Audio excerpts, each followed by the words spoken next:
Il y a des choses qui échappent à la raison, et l'intuition en fait partie. Vous savez, c'est comme un sixième sens, comme une capacité innée, différente de l'instinct, et capable de nous guider au-delà des attentes. Parfois, au point de nous faire prendre des décisions importantes. Et une fois, cette force intérieure m'a sauvé la vie. C'est passé il y a plus de 10 ans, et cette histoire, laissez-moi vous la raconter.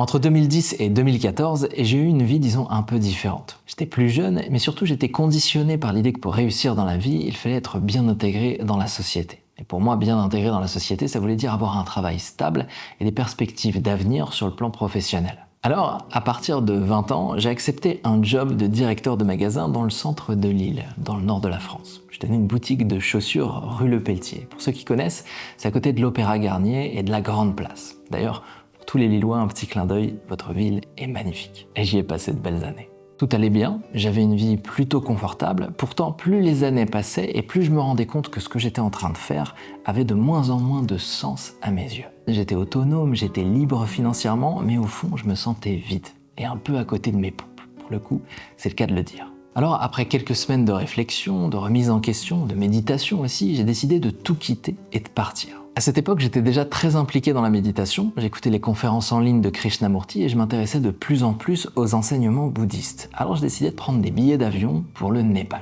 Je n'avais pas de but précis, mais simplement une intention, c'était celle de me reconnecter à l'essentiel et de me relier davantage à ce qui pourrait apporter du sens à ma vie. Le plan était simple, atterrir à Katmandou au Népal et repartir environ 3 semaines plus tard de Bombay en Inde. Et entre les deux, 2000 km de feeling et de liberté. Donc une place totale pour l'imprévu. Au début, j'avais prévu de rester 3-4 jours au Népal et de repartir pour l'Inde assez rapidement. Mais à mon arrivée sur place, en fait, j'ai été très bien accueilli, je me suis senti très à l'aise. Donc, j'ai décidé de rester. Les Népalais sont profondément agréables et leur pays regorge de paysages absolument magnifiques. Je sais pas vous, mais moi quand je voyage, ma première envie c'est d'aller dans la nature. Alors j'avais réservé un lodge à quelques heures de Katmandou, près d'une réserve dédiée à la préservation des rhinocéros. Et j'ai passé 2 jours en jeep avec un guide pour les observer dans leur milieu naturel. J'en ai d'excellents souvenirs. Mais c'est aussi là que le voyage a pris une autre tournure. Après le 2e jour en safari, j'ai rencontré un vieil homme qui était absolument passionnant. Et j'ai discuté avec lui jusqu'à la tombée de la nuit. Et lui, il me suggérait de m'enfoncer dans la montagne pour explorer l'Himalaya. Il m'avait donné une adresse, un contact, et il m'avait fait une description très intrigante de ce qui m'attendait en allant là-bas. Mais le truc, c'est que j'ai quitté cette entrevue au coucher du soleil. J'étais pas tout à fait chez moi, je connaissais pas les lieux. Je me suis retrouvé à la tombée de la nuit dans la brousse, loin de mon hôtel. Bref, je me suis perdu. C'était une sensation assez particulière parce que quand j'étais avec le guide, il me disait souvent de faire attention aux animaux sauvages. Et là, il faisait nuit, j'étais seul, à proximité de la jungle. J'avoue que je me suis senti assez vulnérable. Et j'ai un peu flippé. D'ailleurs, inconsciemment, c'est peut-être cette sensation qui m'a poussé à ne pas choisir la proposition du vieil homme. De retour au camp, et après une bonne nuit de sommeil, j'ai rencontré un groupe de jeunes voyageurs qui venaient de Birmanie, de Myanmar comme on dit aujourd'hui. Et eux, ils avaient un plan très différent. Ils voulaient remonter dans le nord à destination d'une ville que je connaissais pas, Pokhara. C'est une ville située au pied de la montagne, à une dizaine d'heures de la jungle. Ils m'ont proposé de venir avec eux, c'était fluide, j'ai dit oui.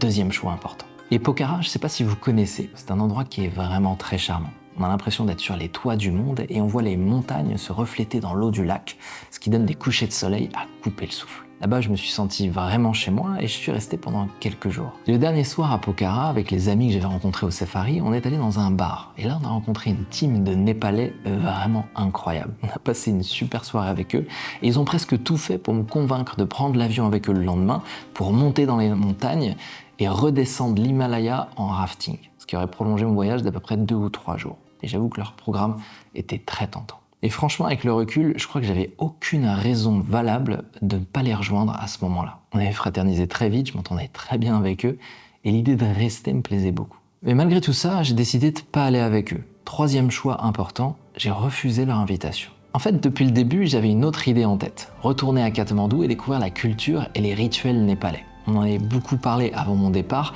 et ça m'avait convaincu d'y rester au moins 1 ou 2 jours. Alors après 5 jours de voyage inoubliable, j'ai dit au revoir aux rencontres qui ont marqué ces moments et je suis reparti à la capitale, seul et en bus. 11 heures de route sinueuse dans l'Himalaya, je vous laisse imaginer, j'ai juste eu le temps de contempler les paysages et de penser. Il y avait aussi un film de Bollywood qui est passé, C'était marrant. Avant d'arriver, j'avais pas mal de recommandations à mettre à profit pour le peu de temps que j'allais passer sur place. Et j'avoue que j'étais sincèrement curieux de découvrir Katmandou.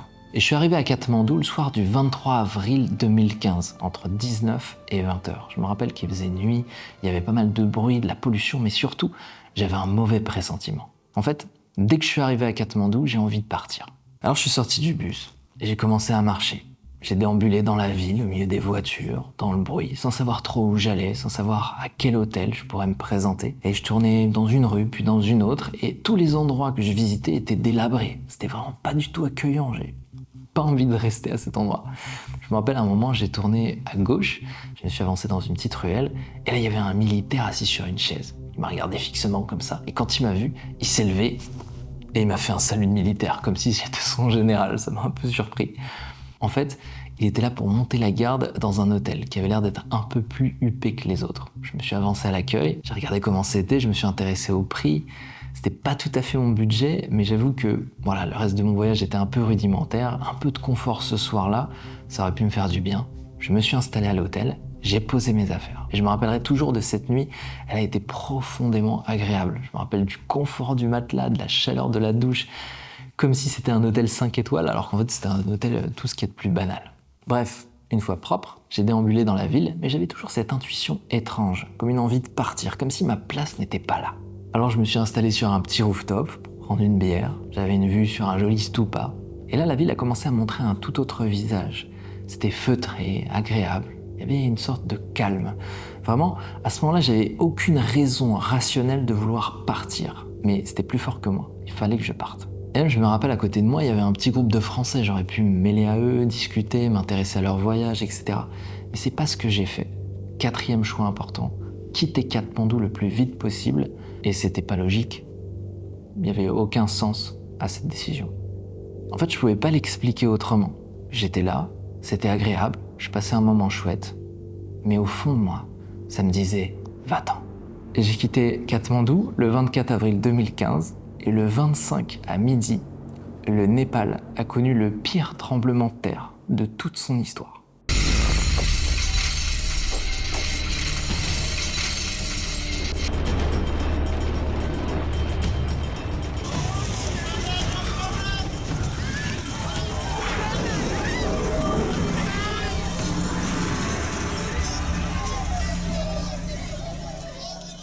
Magnitude 8, c'est l'un des tremblements de terre les plus dévastateurs jamais enregistrés dans le monde.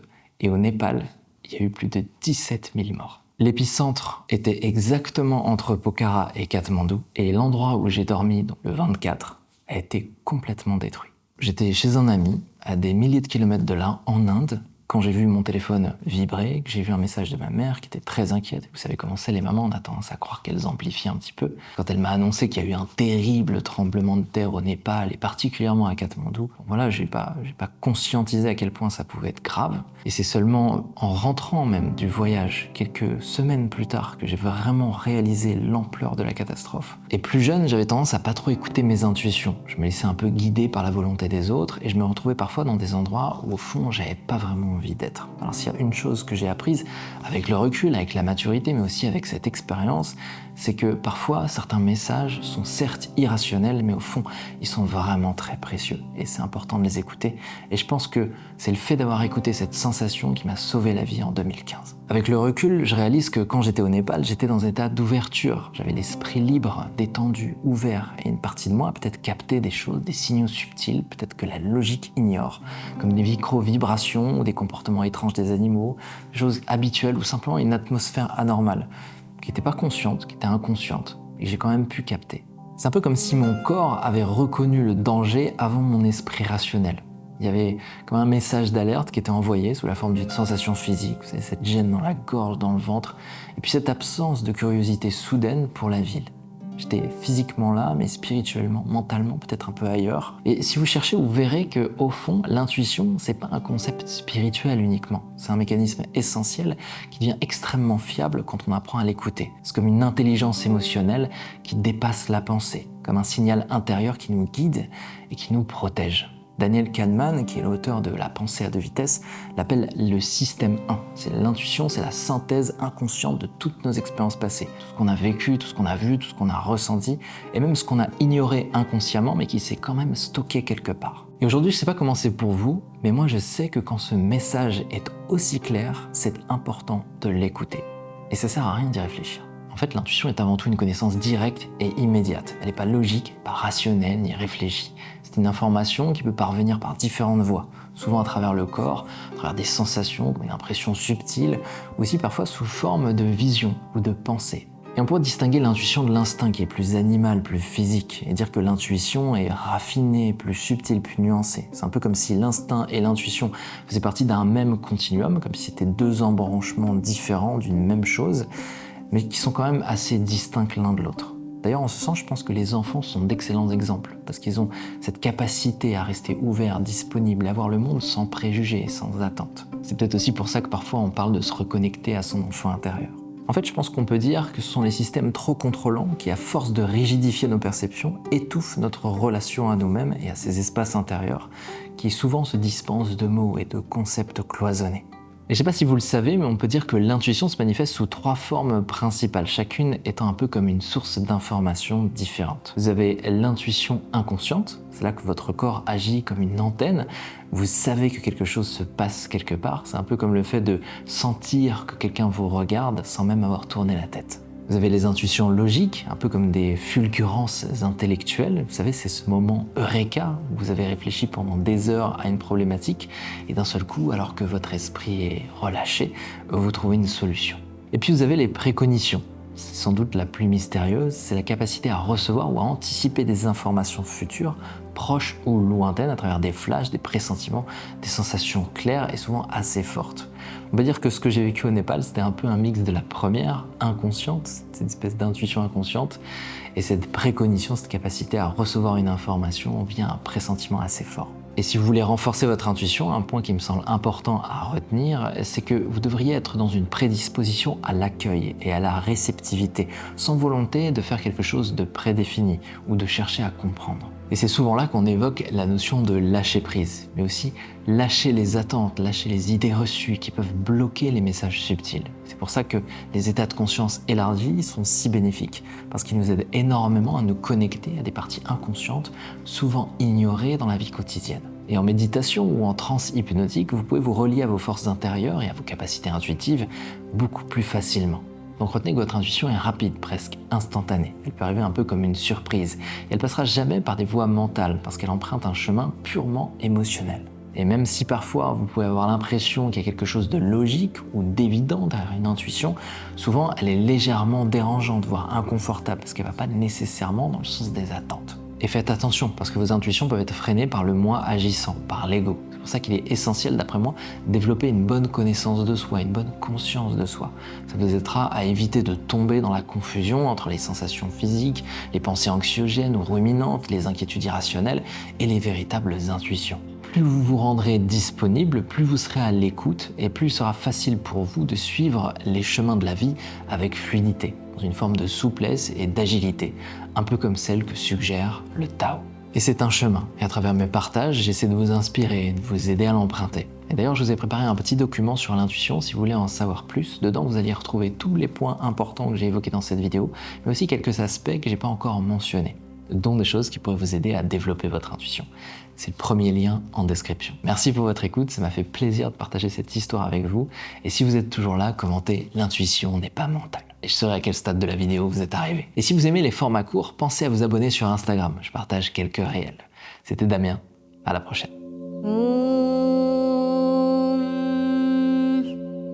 असतो मा सद्गमय तमसो मा ज्योतिर्गमय मृत्योर्मा अमृतं गमय